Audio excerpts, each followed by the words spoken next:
Welcome to Rustbuster's installation guide for Ford's 1997 to 2003 F-150. Before we begin, if you're uncomfortable with any of the processes listed in this guide, we strongly suggest you seek the work of a professional. Ensure you have all the tools and utilities listed and that you're following all the manufacturer's safety precautions during use. Step 1. Disconnect your vehicle's battery and inspect for potential fire hazards such as leaking fuel lines and engine components. Prepare or remove these before starting. Finally, clear the work area of any safety hazards. Step 2.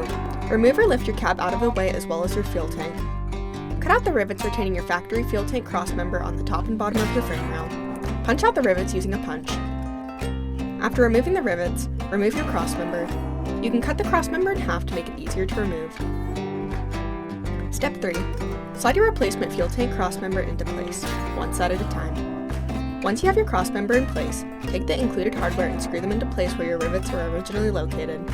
Then, tighten your hardware with a 14mm socket and 15mm wrench. Finally, paint the part with primer or other rust inhibitor to help prevent or reduce the risk of rust formation. We recommend our Rustbuster Rust Converter and Primer Spray Paint. Reinstall your fuel tank. Then you're done.